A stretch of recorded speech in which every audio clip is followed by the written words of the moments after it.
Baik, Assalamualaikum warahmatullahi wabarakatuh.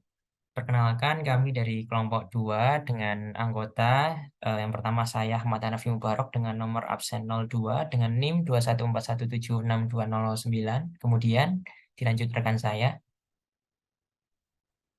Saya Anissatul Latifah dengan nomor absen 5 dan NIM 21417662008.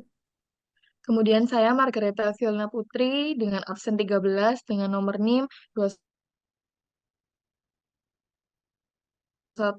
Kemudian saya Rizky Zamzami Jamil dengan nomor absen 21 dengan NIM 2141761762089. Di sini kami akan mempresentasikan kerja kelompok kami, di mana kita akan membuat sistem informasi terintegrasi. Karena mengapa?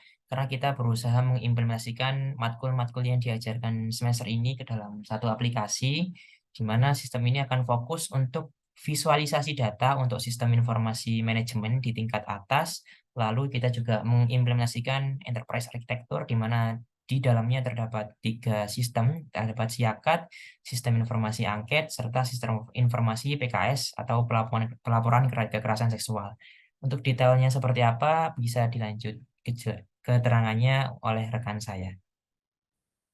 Baik, terima kasih Nafi. Saya akan menjelaskan tampilan aplikasi mobile yang telah kami buat, di mana yang pertama adalah login, tampil login page yang terdiri secara umum login page ini terdapat dan login sebagai admin. Sini saya akan mencoba terlebih dahulu login sebagai admin, di mana email dan passwordnya sudah pernah dibuat akunnya di pertemuan sebelumnya. Jadi kita tinggal masukkan email dan passwordnya, kemudian login. Baik, untuk tampilan menu dari admin sendiri terdapat 3 sistem utama, yaitu SIAKAT, SIANKET, dan SIPKS. Saya akan menjelaskan.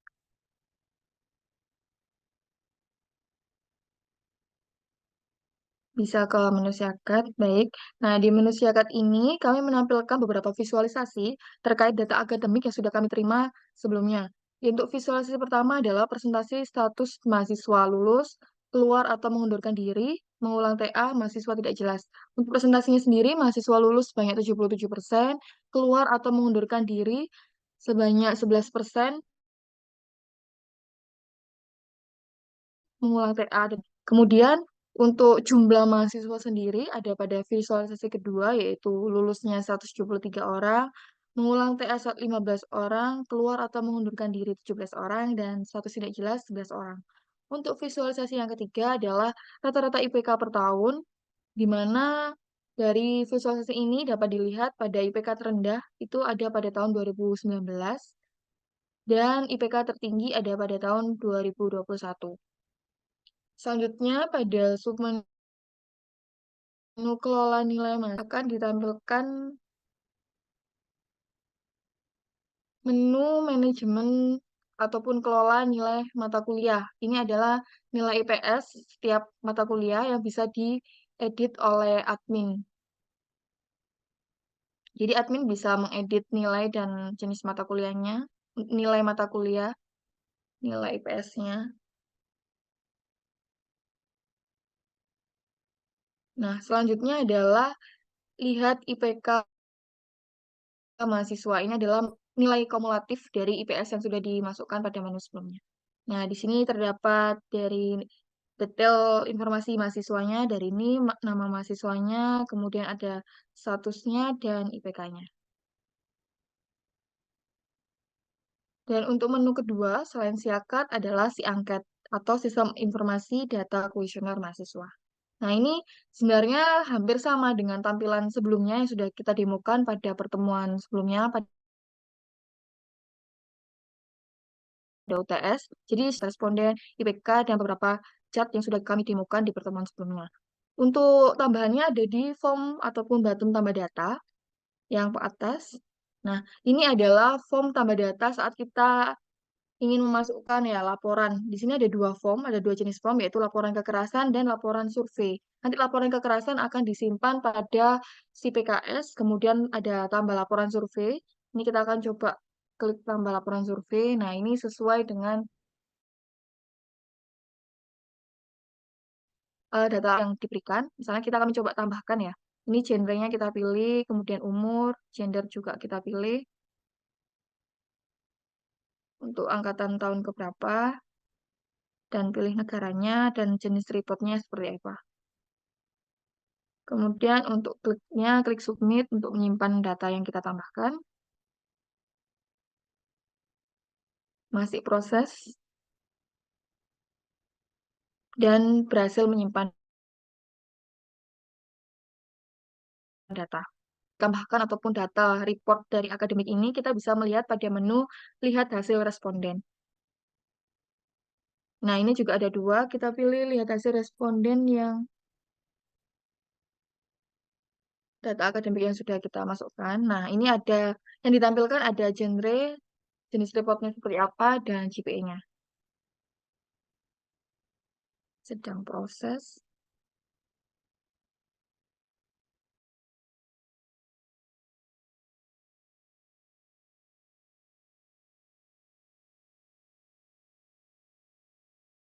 Nah, ini tampilannya dari genrenya, report, dan GPA-nya.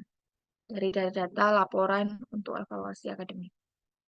Seharusnya untuk submenu yang ketiga, atau si PKS akan dijelaskan oleh rekan saya, Anissa. Baik, terima kasih untuk Margarita. Saya akan melanjutkan untuk menu si PKS-nya ini. Jadi kita klik dulu. Nah, berikut adalah tampilan visualisasi dari si PKS. Nah, si PKS ini untuk memvisualisasikan hasil data laporan dari mahasiswa. Eh, yang pertama itu visualisasi data menggunakan pie chart itu berdasarkan jenis-jenis laporannya. Ada laporan penghinaan, pelecehan, pencemaran, dan juga kekerasan. Terlihat juga jumlah persentase di sampingnya, yaitu untuk penghinaan sebanyak 12%, pelecehan 62%. Nah, untuk visualisasi data yang berbentuk tabel di bawahnya itu menggambarkan jumlah laporan yang diterima dan juga status laporannya. Jadi untuk pelecehan berjumlah 6, kekerasan berjumlah 2 laporan, pencemaran berjumlah 1 orang, dan penghinaan juga berjumlah 1 orang. Nah, untuk total laporan yang diterima semuanya berjumlah 10, yang diproses banyak 3, yang ditolak 1, dan yang selesai adalah 5 laporan. Yang berikutnya adalah grafik laporan masuknya. Kemudian kita bisa langsung melihat detail laporannya. Ini mungkin bisa dijelaskan dulu ya untuk Oktober. Ini laporan masuk yang paling sedikit berjumlah 1 laporan. Kemudian untuk yang Desember ini terbanyak sejumlah 3 laporan. Kemudian kita bisa melihat detail laporannya. Nah, berikut adalah laporan hasil kekerasan yang sudah diinputkan. Ada namanya, kemudian ada jenis laporannya, dan juga ada reportnya. Nah, untuk bisa melakukan input data dengan cara login sebagai mahasiswa terlebih dahulu. Nah, ini sudah masuk ke menu login mahasiswa dengan cara memasukkan NIM dan juga passwordnya. Nah, passwordnya ini berupa nama mahasiswa yang disesuaikan dengan data akademik yang sudah disebarkan sebelumnya. Nah, kemudian kita klik login. Nah, maka akan muncul pop-up, apakah kamu pernah mengalami atau mengetahui kejadian kekerasan seksual? Apabila merasa pernah mengalami atau mengetahui, maka kita klik button laporkan. Nah, kemudian kita bisa mengisi informasi pribadi berupa NIM, kemudian namanya, nomor teleponnya.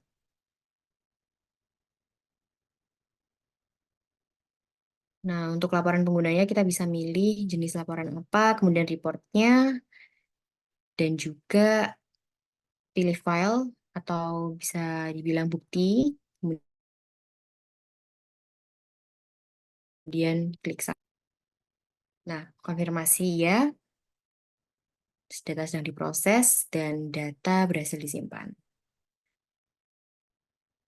Nah, sekian hasil dari fitur dari kelompok kami. Untuk selanjutnya adalah penjelasan front end yang akan dijelaskan oleh rekan Reski Zamzami.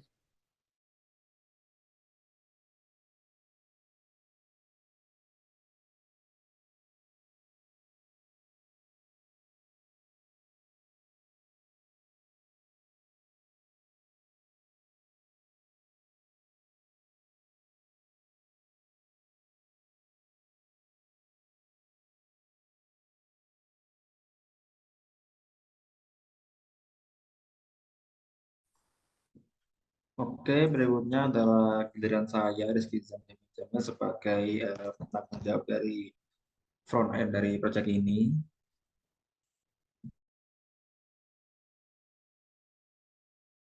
Debugging atau proses menjalankan aplikasi ini. Maka yang pertama kita akan mengakses file main.dart seperti ini. Nah, kemudian dalam file main.dart ini kita diarahkan untuk home-nya itu ada di kelas splash ini. Nah, untuk splash ini itu berasal dari file splash screen pada folder splash seperti ini. Nah, lalu apa sih kegunaannya untuk splash screen ini? Nah, splash screen ini halaman loading sebelum menampilkan halaman tersebut atau aplikasi tersebut.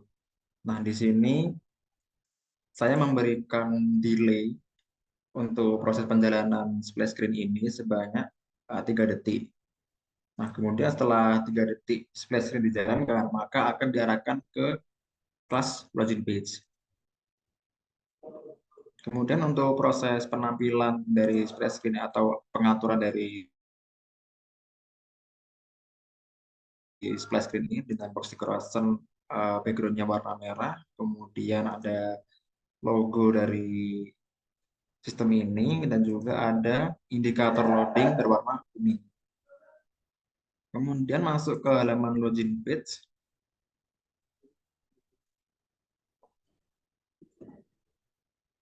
Nah, di sini untuk halaman login page ini digunakan untuk memvalidasi login atau form login sebelum masuk ke aplikasi.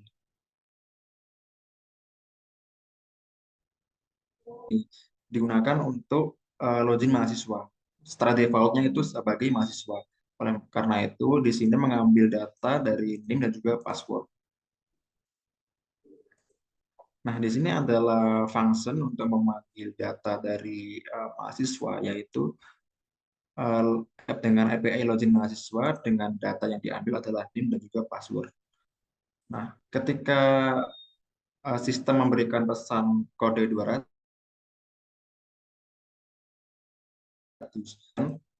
akan diarahkan ke halaman siakat_mahasiswa yang ada pada file siakat_mahasiswa.dart seperti ini. Nah, kemudian jika sistem memberikan respon 404, maka berarti NIM tidak ditemukan.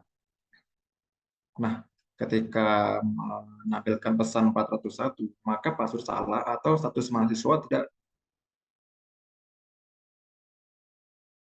lulus. Di atas, maka kendalanya adalah gagal login dan juga silakan coba kembali. Login router seperti ini tampilannya. Nah, di sini ada dua pilihan ya, untuk login mahasiswa dan juga login untuk admin. Nah, secara default kan sudah saya jelaskan tadi kan, untuk halaman login.dart ini itu khusus untuk mahasiswa. Nah, tapi bisa nih untuk login sebagai admin dengan klik halaman login admin pada tombol login admin ini. Nah, kemudian ketika kita mengakses login admin, maka akan diarahkan ke kelas login admin yang ada pada file login_admin.dart seperti ini. Nah, ketika dalam login mahasiswa ini, kita disuruh memasukkan untuk NIM dan juga password. Nah, ketika berhasil, maka akan diarahkan ke siakat_mahasiswa. Nah, kemudian untuk bagian admin, secara termasuk juga API ini, cuma bedanya kalau di API-nya login mahasiswa itu kan mengambil NIM dan juga password, kalau di sini mengambil email dan juga password. Untuk ininya juga sama untuk respon kodenya. Terus ini juga tampilannya juga sama, hanya saja untuk proses pemasukan data itu dari email dan juga password. Nah, di sini ketika kita menekan tombol login untuk admin dan sudah divalidasi, maka akan diarahkan ke yang ada pada file pemasukan seperti ini. Nah, pertama kita jelaskan terlebih dahulu untuk yang bagian halaman login admin, maksudnya setelah admin login itu ngapain aja. Nah, di sini ada di home asu.dar seperti berikut. Untuk bagian atas ini adalah header-nya dengan ada image atau logo dari sistem kami, terus kemudian ada sebuah pesan, dan juga yang di bawahnya itu ada beberapa menu yang bisa diakses oleh admin. Menu si akad atau sistem informasi akademik mahasiswa. Terus yang kemudian ada si angket atau sistem informasi data center mahasiswa. Terus kemudian berikutnya itu ada si IPKS, yaitu sistem informasi pelaporan kekerasan seksual mahasiswa. Nah, ketika kita menekan tombol siakat, maka akan diarahkan ke halaman classroom asli yang ada pada file maksud saya untuk file home underscore mahasiswa seperti ini. Dan kemudian ketika kita menekan tombol si angket, maka akan diarahkan ke halaman homepage pada file home.dart seperti ini. Kemudian ketika kita menekan tombol si PKS, maka akan diarahkan ke kelas dashboard underscore laporan yang ada pada file dashboard laporan seperti ini. Nah, mungkin yang pertama kita masuk atau halaman si akad yang ada pada mahasiswa.dart seperti ini. Nah, di sini ada sebuah header juga sama, ada logonya, terus kemudian ada apa namanya teks. Ini teksnya juga sama yang ditampilkan ke menu-menu sebelumnya, yaitu ketika kita menekan menu atau masuk ke menu si akad ini akan ditampilkan sebuah pop-up dengan pesan apakah kamu pernah mengalami atau mengetahui kejadian kekerasan seksual. Kemudian kita juga bisa pilih laporkan. Jika laporkan maka akan mengarah ke file laporan ini, form laporan seperti ini. Kemudian kita juga bisa close. Nah, ketika kita dashboard yang dimana untuk menampilkan beberapa chart dari statistik mahasiswa. Nah, ada pun beberapa function yang ada pada mahasiswa.dart seperti ini, yaitu pertama ada function pemanggilan status akhir lulus, pemanggilan status akhir keluar atau mengundurkan diri, kemudian status akhir mengulang karena tidak lulus tugas akhir, kemudian status akhir tidak aktif mengulang TA atau mahasiswa tidak jelas, terus kemudian mengambil status akhir MD Maba di TDU setelah cuti atau TRM.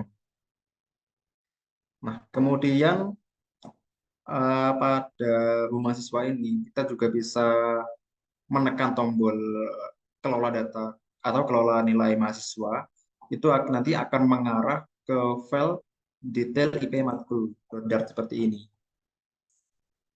Nah, di sini dia menampung nilai-nilai per mata kuliah dari setiap mahasiswa. Untuk fungsinya itu ada nilai berdasarkan nilai matkul, terus kemudian ada detail mahasiswanya juga, terus kemudian ada widget untuk mengelola nilai mata kuliah. Ketika kita menekan tombol seperti pensil atau seperti ballpoint, itu nanti akan bisa mengedit dari data dari setiap matkul dari setiap mahasiswa.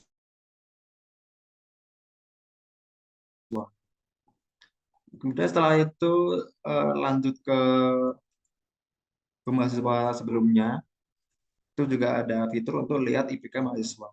Nah, ketika kita lihat IPK mahasiswa itu akan mengarah ke file detail mahasiswa.dat seperti ini. Nah, di sini akan menampilkan semua detail mahasiswa, namun berdasarkan IPK, bukan sebagai IPS. Kalau sebelumnya kan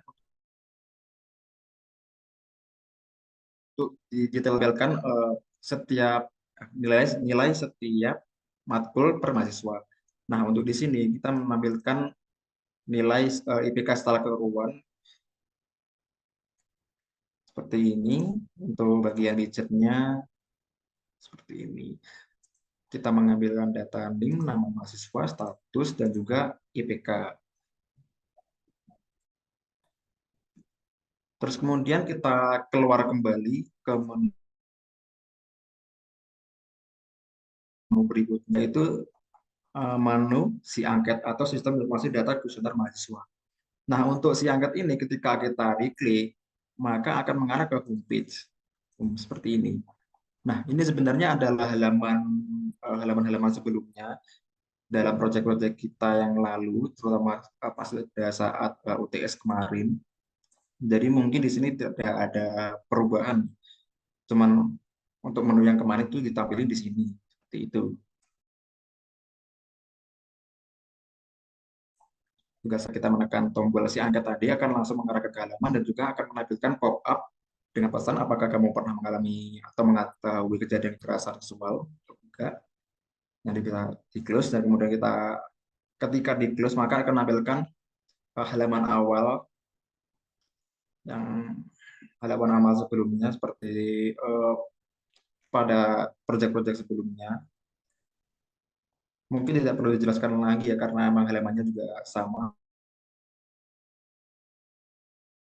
Maka akan langsung lanjut menu berikutnya yaitu si PKS yang ada pada mahasiswa.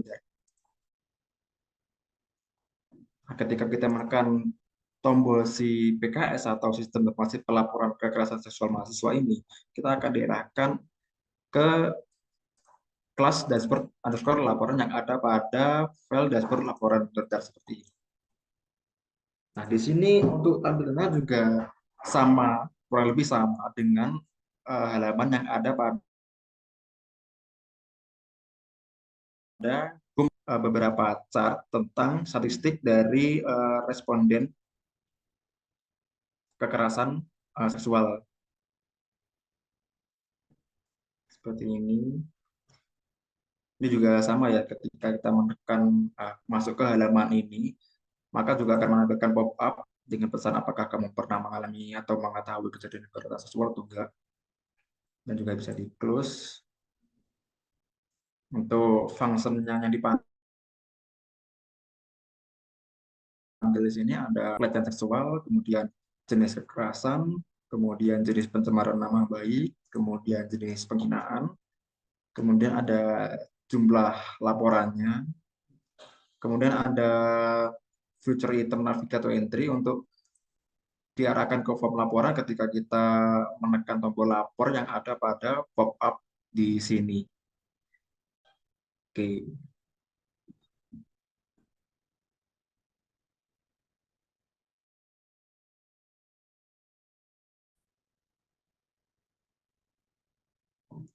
Kemudian ke bawah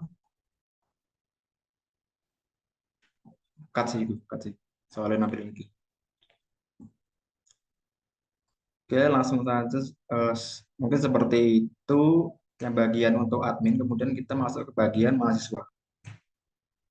Nah, ketika kita login sebagai mahasiswa, maka yang tampil bukan mahasiswa asli Dodart ini, tapi Dodart seperti ini. Di sini juga sama ya, menampilkan pop-up dengan pesan apakah kamu pernah mengalami atau mengetahui kejadian kekerasan atau enggak. Kemudian bisa di close. Ini juga untuk navigator entry untuk form laporan yang di sini. Kemudian berikut adalah untuk tampilannya dari sisi akan mahasiswa, di mana untuk silakan eh, data dari mahasiswa, yaitu data mata kuliah. Jadi misal kita memiliki beberapa mata kuliah, itu ditampilkan di sini untuk setiap nilainya. Jadi ketika kita mengakses ke si akad mahasiswa, itu yang ditampilkan adalah nilai-nilai mata kuliah dari mahasiswa yang login tersebut. Oke, ya kasih nggak apa.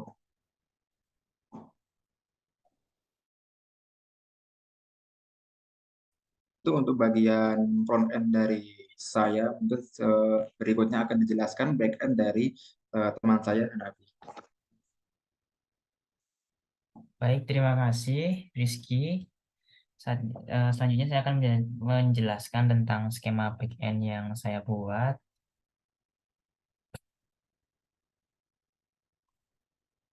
Jadi ini saya menggunakan skema Laravel, di mana yang paling penting dipahami di Laravel adalah terdapat controller, model, serta view. Tapi untuk data, karena kita tidak perlu view ataupun front end, jadi kita hanya perlu routing saja. Lalu kemudian untuk datanya saya menggunakan MySQL dengan bantuan XAMPP. Ini data-datanya terdapat account login ini merupakan admin, untuk login admin yang sudah dijelaskan. Kemudian laporan kekerasan ini untuk laporan kekerasan yang tadi diisi PKS. Ini untuk login mahasiswa dengan NIM serta passwordnya adalah sebagai MIS1. Kemudian ini untuk nilai per mata kuliahnya, terdapat masing-masing IP tiap mata kuliah. Kemudian ini untuk data kuesionernya. Itu untuk gambaran database-nya. Kemudian untuk mengontrolnya kita pakai API controller, di mana ini terdapat banyak sekali fungsi, mulai dari ini untuk menampilkan seluruh data di kuesioner, ini untuk ini menampilkan data kekerasan seksual, ini untuk login mahasiswa, untuk menampilkan data mahasiswa yang tadi status serta IPK. Kemudian ini untuk menyimpan database dari kuesioner, ini untuk menyimpan ini untuk login mahasiswa, di mana dia akan mencari NIM, nama, status akhir dengan requirement jika nama mahasiswa dengan NIM-nya ini cocok dan status akhirnya lulus, maka dia akan dianggap login dan mengembalikan respon kode 200 untuk izinkan login. Dan untuk login admin, di mana yang diminta adalah email serta password sama. Jika tidak ada user, maka dia akan 404.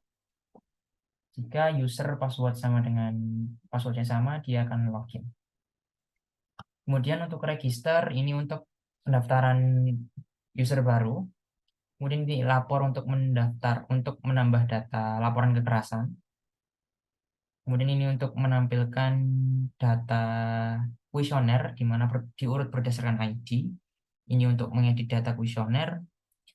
Ini untuk menghapus data kuesioner.